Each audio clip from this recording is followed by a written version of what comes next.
네, 안녕하세요. 한 주간도 평안하셨습니까? 오늘도 수요 성경 공부 새신자 과정 제3권 성장의 생활 제4과 예수 그리스도에 대해서 공부하도록 하겠습니다. 우리 신앙의 대상은 예수 그리스도이십니다.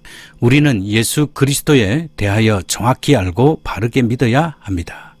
예수님께서는 제자들에게 사람들이 인자를 누구라 하느냐라고 물으셨습니다. 예수 그리스도는 누구실까요? 마태복음 16장 13절에서 16절 예수께서 가라사대 빌립보 지방에 이르러 제자들에게 물어 가라사대 사람들이 인자를 누구라 하느냐. 즉 이 말은 사람들이 인자인 나를 누구라 하느냐라고 물으신 것입니다. 가로되 더러는 세례 요한, 더러는 엘리야, 어떤 이는 예레미야나 선지자 중에 하나라 하나이다. 가라사대 너희는 즉 제자들을 향하여서 나를 누구라 하느냐. 시몬 베드로가 대답하여 가로되 주는 이라고 되어 있는데 이 원문에는 당신은 입니다. 그리스도시요 살아계신 하나님의 아들이시니이다. 어느 날 예수님께서는 제자들과 함께 가이사라 빌립보 지방을 방문하셨습니다. 가이사라 빌립보 지방은 이스라엘 땅의 가장 북쪽인 헤르몬산 기슭이며 요단강의 발원지입니다. 그는 제자들에게 사람들이 인자인 나를 누구라 하느냐고 물으셨습니다. 인자 즉 사람의 아들은 하나님의 아들이신 그의 인성을 나타냅니다. 제자들은 대답했습니다. 더러는 세례 요한, 더러는 엘리야, 어떤 이는 예레미야나 선지자 중에 하나라 하나이다. 그는 다시 물으셨습니다. 너희는 나를 누구라 하느냐. 이때 베드로가 대답하였습니다. 당신은 그리스도시요 살아계신 하나님의 아들이시니이다. 여기서 그리스도는 기름 부음을 받은 자라는 뜻이며 구약에 예언된 선지자로서 선지자, 제사장, 왕의 직을 완성할 자를 가리킵니다. 예수님께서는 구원의 길을 전하시는 참 선지자이시며 하나님 아버지께 자신을 제물로 드릴 참 제사장이시며 교회와 온 세상을 의로 통치하실 왕이십니다. 또 그는 살아계신 하나님의 아들이십니다. 세상의 창조주와 섭리자이신 하나님께는 외아들이 계십니다. 아버지와 아들은 옷만 바꿔 입은 것이 아니고 두 구별된 인격이십니다. 이것은 신비입니다. 또한 성경에 게시되어 있습니다. 예수님께서는 하나님의 아들이십니다. 1. 예수 그리스도의 인성, 즉 인간적인 성품. 예수 그리스도는 본래 하나님이셨으나 사람의 모양으로 이 세상에 계셨기에 인간적인 성품을 갖고 계십니다. 이것을 그리스도의 인성이라고 합니다. 빌립보서 2장 6절에서 8절 그는 근본 하나님의 본체시나 하나님과 동등됨을 취할 것으로 여기지 아니하시고 오히려 자기를 비어 종의 형체를 가져 사람들과 같이 되었고 사람의 모양으로 나타났음에 자기를 낮추시고 죽기까지 복종하셨으니 곧 십자가에 죽으심이라. 예수님께서는 본래 하나님과 동등된 분이십니다. 즉 우리는 예수 그리스도의 참된 신성을 믿습니다. 그러나 여기서 예수 그리스도께서 자기를 비우셨다는 말은 그가 그의 신성을 포기하셨다는 뜻이 아니고 그가 그의 신적 속성들을 사용하시는 것을 일시적으로 보류하셨다는 뜻이라고 봅니다. 하나님의 아들이신 예수께서는 비천한 마구간에서 사람으로 출생하셨고 인간 부모 밑에서 목수인 요셉의 돌봄 아래서 30년 동안 조용하게 순종하며 사셨고 그가 전도 사역을 하실 때에도 죄인들 가운데서 가난한 생활을 하셨습니다. 이것이 예수 그리스도의 성육신입니다. 그는 마침내 십자가에 못 박혀 죽기까지 하셨습니다. 사람이 되신 예수께서는 죽기까지 아버지께 복종하셨던 것입니다. 예수께서는 죽기까지 아버지께 복종하셨던 것입니다. 이것은 예수님의 놀라운 겸손을 말하는 것입니다. 다음 성경 구절을 읽고 묵상해 보십시오. 1. 마리아에게 나심, 즉 예수님의 육신적 탄생을 말합니다. 누가복음 2장 5절에서 6절 그 정원한 마리아와 함께 호저가로 올라가니 마리아가 이미 잉태하였더라. 거기 있을 그때에 해산할 날이 차서 예수 그리스도의 탄생은 로마 황제 가이사 아구스토가 칙령을 내려 온 천하로 다 호적하라고 한 때입니다. 이 호적은 구레뇨가 수리아 총독되었을 때 첫 번 한 것입니다. 가이사 아구스토는 역사상 옥타비아누스라는 인물이며 주전 27년부터 주후 14년까지 로마 제국을 통치하였습니다. 총독 구레뇨는 두 번 수리아 총독직을 맡았던 인물입니다. 그때 모든 사람이 호적하러 각각 고향으로 돌아가게 되었습니다. 따라서 요셉도 다윗의 집 족속이므로 갈릴리 나사렛 동네에서 유대를 향하여 베들레헴이라 하는 다윗의 동네로 그 정원 즉 약혼한 아내 마리아와 함께 호적하러 올라갔습니다. 이미 마리아는 임신한 지 여러 달이었습니다. 그의 태 안에는 성령으로 잉태된 아기가 자라고 있었습니다. 메시아께서 다윗의 자손으로 오실 것이라는 것은 구약 성경의 예언은 이렇게 이루어지고 있었습니다. 그들이 베들레헴에 있을 때 마리아는 해산할 날이 차서 맏아들을 낳아 강보 즉 포대기에 싸서 구유 즉 소나 말의 먹이통에 뉘었습니다. 이는 여관에 있을 곳이 없었기 때문입니다. 본문은 예수님을 맏아들이라고 표현하고 있습니다. 맏아들이라는 원어의 의미는 그 여자의 맏아들이라는 말로 마리아가 예수님 출산 후에 다른 자녀를 낳았음을 나타내고 있습니다. 하나님의 아들의 탄생은 심히 비천한 모습으로 이루어졌습니다. 구주 예수께서는 세상에서 영광을 받기 위해 탄생하지 않으셨고 고난을 받으시고 대속제물로 죽임을 당하기 위해 탄생하신 것입니다. 여기에 성육신의 깊은 뜻이 있습니다. 두 번째, 지혜와 키가 자람, 육신적 성장을 말합니다. 누가복음 2장 52절 예수는 그 지혜와 키가 자라가매 하나님과 사람에게 더 사랑스러워 가시더라. 본문에서 예수님은 그 지혜와 키가 자라가며 하나님과 사람에게 더 사랑스러워 가시더라고 증거합니다. 이 구절은 예수님의 소년 시절에 대한 증거입니다. 그 내용은 세 가지입니다. 첫째로 예수님은 그의 지혜가 자라셨습니다. 인간의 지정의는 영혼의 활동들입니다. 예수님의 신성은 본래부터 지식과 지혜가 충만하시지만 그의 인생의 지혜는 자라셨습니다. 예수님은 그의 인생의 기능들의 성장과 더불어 우리 인간과 같이 그의 지혜도 자라셨던 것 같습니다. 그의 인생은 그의 신성의 영향 속에서 자라셨던 것 같습니다. 둘째로 예수님은 그의 키가 자라셨습니다. 그리스도께서는 우리와 같은 인성 즉 인간의 본질을 가지셨습니다. 그는 우리와 똑같은 인간의 영혼과 육체를 가지고 계십니다. 그의 몸은 어린아이에서 10대의 소년으로 20대의 청년으로 그리고 30세의 성인이 되도록 자라셨습니다. 셋째로 예수님은 하나님과 사람에게 더 사랑스러워 가셨습니다. 성경이 여러 곳에서 증거하는 대로 예수님은 죄 없는 인격, 흠과 결함이 없는 인격, 곧 이상적 인격이셨습니다. 예수께서는 죄를 알지도 못하셨던 자이십니다. 그리고 하나님께서 그를 기뻐하셨고 사람들도 그를 사랑하였습니다.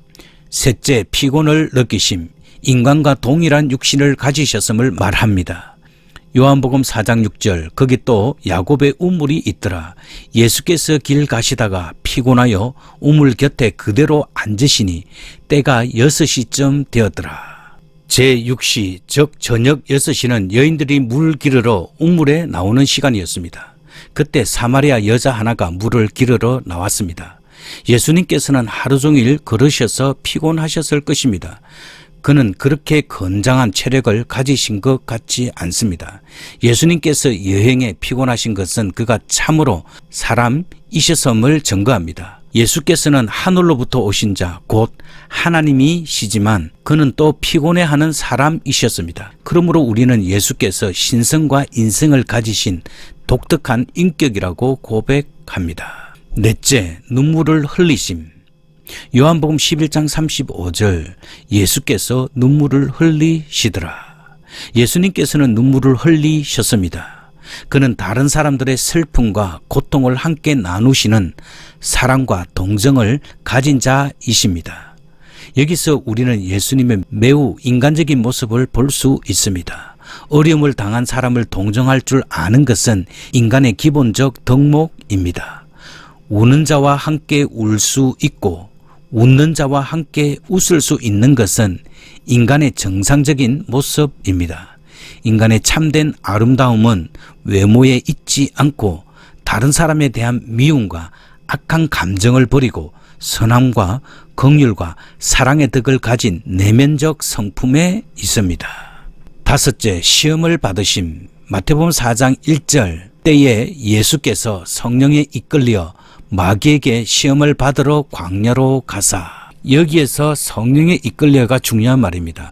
예수를 잉태하신 성령은 그 예수가 하나님의 아들 되심을 증거한 후 마귀에게 시험을 받으시도록 광야로 이끄십니다. 이것은 예수께서 수동적으로 인도당한 것이지만 내면적으로는 예수께서 성령에게 자발적으로 순종하신 것을 나타냅니다. 즉 성령의 유기적 연합과 협력을 통해 예수님께서 하나님과 인류의 공동 대적인 마귀에게 나아가신 것입니다. 그러나 성자 성령께서 마귀에게 도전했다는 뜻이 아닙니다. 세례 이후에 성령이 충만하신 예수님께서 하나님의 일을 시작하시기 전에 첫째 아담을 정복했던 사탄이 둘째 아담인 자신을 꺾어버리기 위해 도전해 온 것을 받아들이신 것입니다. 이 도전을 극복하심으로써, 즉 시험을 이기심으로써 비로소 예수께서는 참된 메시아로서의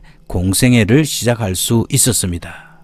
여기서 시험을 받으러 라는 말에서 시험이라는 원어 페라이조는 유혹하다는 말인데 인간으로 하여금 악을 행하도록 하는 사단의 계략일 뿐만 아니라 인간의 인격을 성숙시키고 영적으로 성장케 하는 하나님의 연단을 뜻하기도 합니다. 예수께서 받으신 시험은 전자의 어두운 면을 내포한 하나님의 아들로서의 시험이었습니다.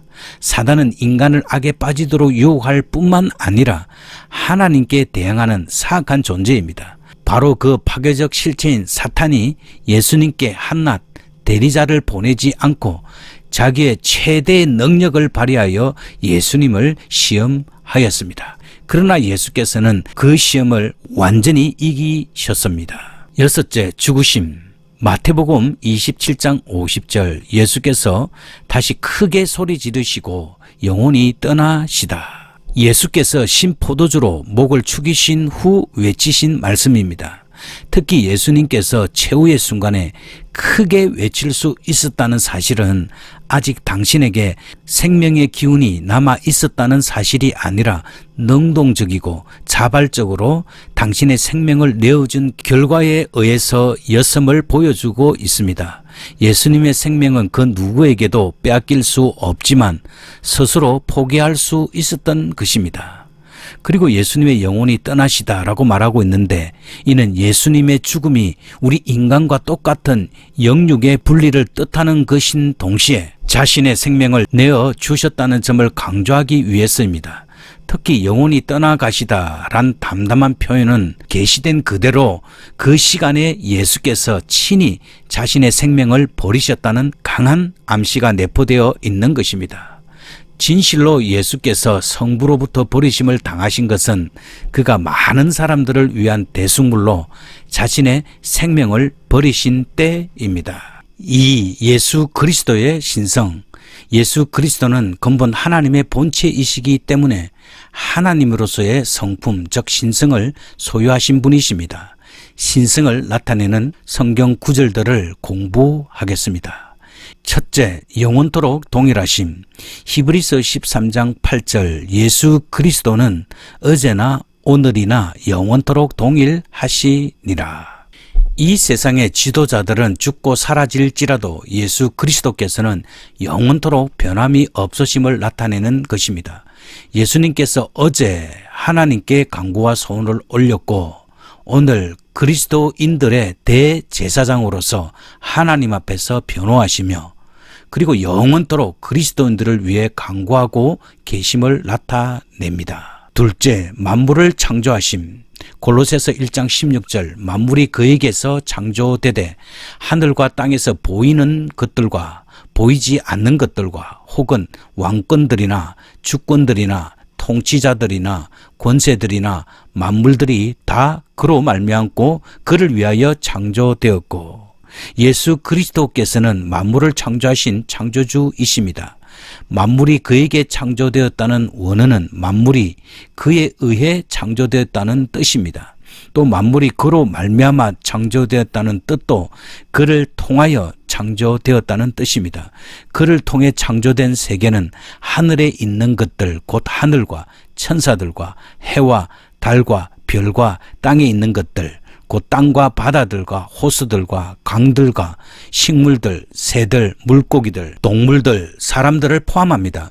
그리고 보이는 물질 세계뿐만 아니라 또한 보이지 않는 영의 세계, 즉 천사들의 세계도 포함합니다. 예수 그리스도께서는 모든 만물들의 창조의 목적이십니다.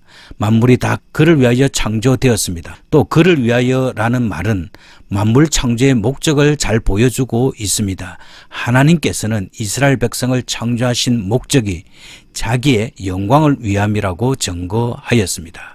이사야 43장 7절에서는 무릇 내 이름으로 일컫는 자, 곧 내가 내 영광을 위하여 창조한 자들을 오게 하라. 그들을 내가 지었고 만들었느니라 라고 말씀하고 있습니다. 만물의 영장인 사람들의 창조 목적이 그렇다면 다른 모든 것들의 목적은 두말할 나위도 없습니다.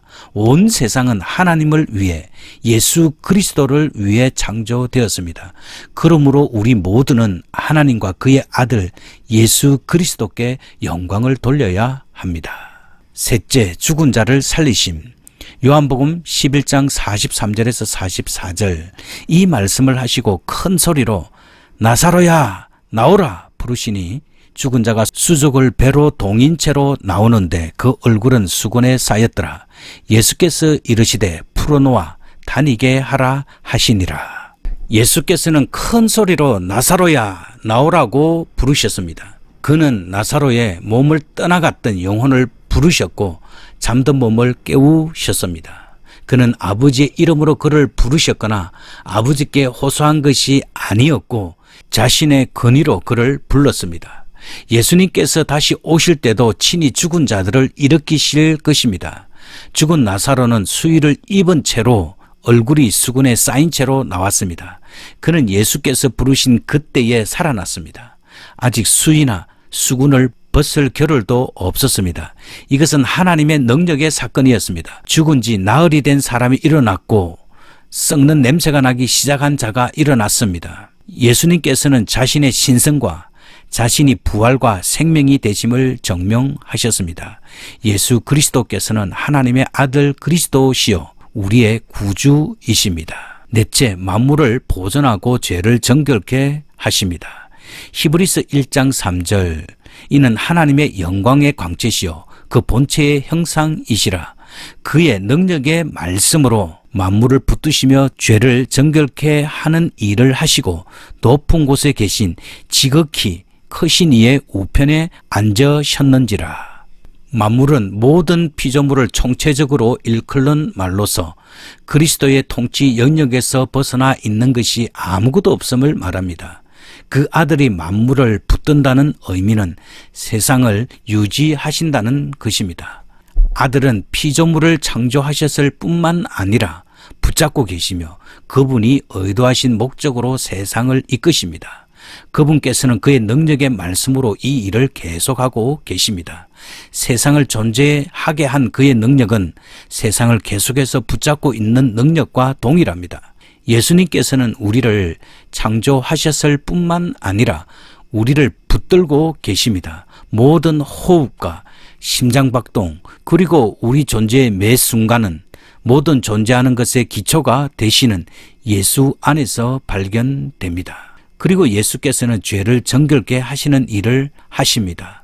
그리스도께서는 성육신 하셔서 자신을 제물로 드려 자기 피로 단번에 우리를 깨끗게 하셔서 죄를 도말하셨습니다. 이 도말이라는 말은 겉에 다른 것을 발라 본래의 모습이 드러나지 않게 하는 것을 말합니다. 즉 우리의 죄를 예수 그리스도의 피를 발라서 우리의 죄가 드러나지 않게 하시는 것을 말합니다. 이러한 그리스도의 구속 행위는 불완전했던 옛 언약의 제사의 행위가 하지 못한 것을 온전하게 성취하신 것입니다. 3. 예수 그리스도께서 하신 일.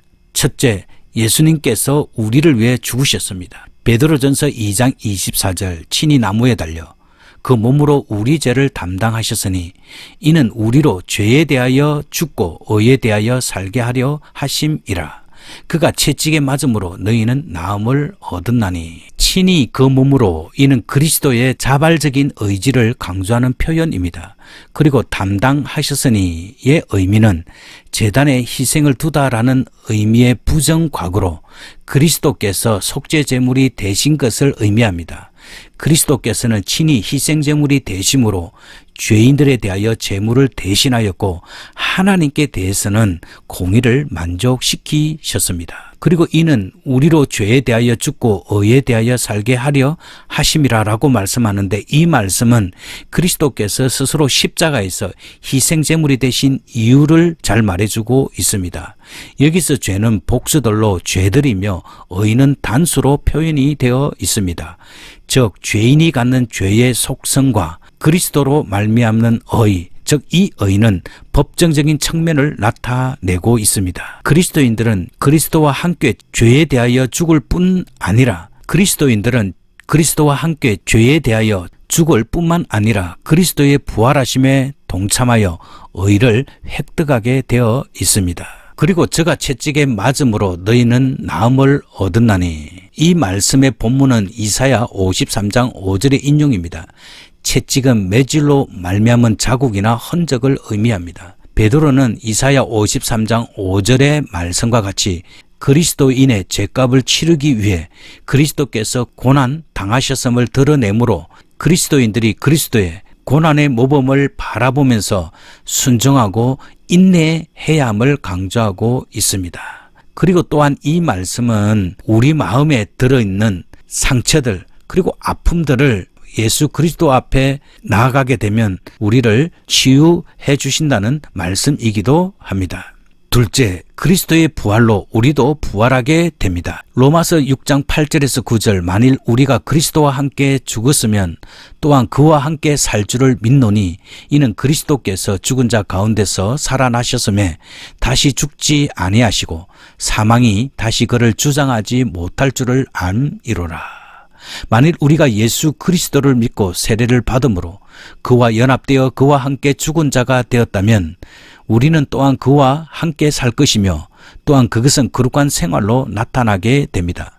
비록 구원 얻은 성도의 생활이 완전치 못할지라도 거룩함은 구원의 당연한 과정입니다. 예수께서 부활하셨고 영원히 사시고 다시 죽지 않으시듯이 예수 믿는 우리도 예수 그리스도 안에서 새 생명으로 살고 범죄치 않을 것입니다. 예수 그리스도께서는 죄에 대하여 단번에 속죄의 죽음을 죽으셨습니다. 그 죽음으로 말미암아 우리의 죄와 그 결과인 죽음은 영원히 제거되었습니다. 죄와 사망은 예수 그리스도를 믿는 사람들에게는 설 곳이 없어졌습니다. 예수 그리스도의 속죄의 사역은 죄와 사망은 예수 그리스도를 믿는 사람들에게는 설 곳이 없어졌습니다. 예수 그리스도의 속죄의 사역은 완전하고 영원합니다. 또 예수 그리스도의 부활은 하나님을 향해 살아나신 것입니다. 이제 죄와 사망은 끝났고 하나님을 위해 사는 생활만 그에게 있습니다. 성도의 거룩한 생활 곧 성화는 바로 예수 그리스도의 부활에 근거하는 것입니다. 그러므로 성도들은 예수 그리스도의 죽음과 부활과 연합을 인정해야 합니다. 우리는 예수 그리스도께서 죄에 대하여 단번에 죽고 하나님을 향하여 사신 것처럼 우리도 죄에 대하여 죽고 하나님을 향하여 산 자임을 인정해야 하는 것입니다. 셋째, 성천하셔서 하나님 우편에서 우리를 위해 간구하고 계십니다. 로마서 8장 34절 누가 정죄하리요? 죽으실 뿐만 아니라 다시 살아나신 이는 예수 그리스도시니 그는 하나님 우편에 계신 자요 우리를 위하여 간구하시는 자시니라. 예수 그리스도께서 그들의 죄 때문에 죽으셨고 다시 살아나심으로 속죄를 확정하셨고 성천하셔서 지금 하나님 오른편에서 우리를 위해 간구하고 계십니다. 그의 간구하심은 그가 십자가 위에서 이루신 완전한 속죄와 의를 계속 적용하시는 행위입니다. 바울은 로마서 8장 26절에서 성령께서 성도들을 위해 간구하신다고 언급한 적이 있습니다. 성령은 성도의 연약한 삶을 위해 간구하시지만 성자 그리스도는 성도를 위해 변호하시고 탄원하십니다. 그리스도는 하나님의 보좌 우편에 계시면서 자신이 성취한 구속 사역을 근거로 자기 백성된 성도들을 위해 하나님께 변호해 주십니다. 넷째, 예수님의 재림. 마태복음 24장 30절에서 31절. 그때의 인자의 징조가 하늘에서 보이겠고 그때의 땅의 모든 족속들이 통곡하며 그들이 인자가 구름을 타고 능력과 큰 영광으로 오는 것을 보리라. 그가 큰 나팔 소리와 함께 천사들을 보내리니 그들이 그의 택하신 자들을 하늘 이 끝에서 저 끝까지 사방에서 모으리라. 주 예수께서는 재림하신 자신을 인자 즉 사람의 아들이라고 부르셨습니다. 재림하시는 주 예수께서는 하늘에서 땅으로 내려오실 것입니다. 예수님께서는 구름을 타고 오실 것입니다. 재림하신 주님은 능력과 큰 영광을 가지실 것입니다. 그것은 그의 초림과 다를 것입니다. 그의 초림은 연약한 어린 아기의 출생이었습니다. 그것은 십자가에 죽기 위해 오신 고난의 종으로서의 출생이었습니다. 그러나 그의 재림은 다를 것입니다. 주 예수 그리스도께서는 큰 영광과 능력을 가지고 온 세상에 심판주로 다시 오실 것입니다. 심판주로 오시는 예수 그리스도께서는 세상에서 하나님의 택한 백성들을 지구 동쪽 끝에서부터 서쪽 끝까지 사방에서 하늘로 모으실 것입니다. 성도들은 그때 기쁨으로 주를 영접하게 될 것입니다. 네, 오늘도 성경 공부하느라 수고 많이 하셨습니다. 이제 기도하도록 하겠습니다. 살아계신 하나님 아버지, 오늘은 우리의 신앙이 되시는 예수 그리스도에 대해서 우리가 배웠습니다. 예수님께서 제자들에게 인자를 누구라 하느냐고 물었습니다. 그럴 때 베드로는 주는 그리스도시요 살아계신 하나님의 아들이십니다 라고 대답을 하였습니다. 오늘도 하나님 아버지, 우리가 예수 그리스도를 믿는 하나님의 자녀로서 예수 그리스도를 베드로와 같이 주님이 그리스도시요 살아계신 하나님의 아들로 바른 신앙 고백할 수 있도록 주님께서 도와주시옵소서.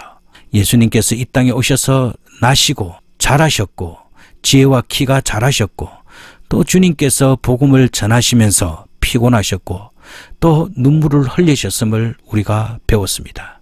하나님 아버지, 예수님과 같이 눈물을 흘릴 수 있는 저희들이 될 수 있도록 주님께서 도와주시옵소서. 주님이 시험을 이기신 것처럼 우리에게 다가오는 시험들을 주 예수 그리스도의 이름으로 이길 수 있는 저희들이 될 수 있도록 주님께서 우리들의 삶을 인도해 주시옵소서.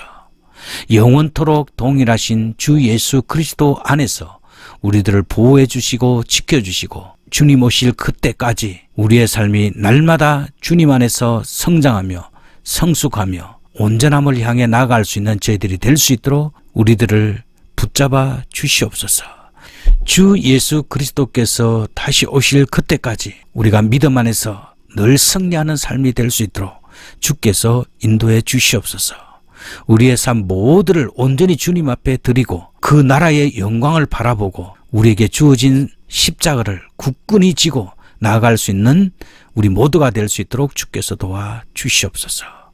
감사드리며 예수님의 귀하신 이름으로 기도드립니다. 아멘. 네, 이제 평안한 저녁 시간 되십시오. 다음 주에 또 공부하도록 하겠습니다. 샬롬.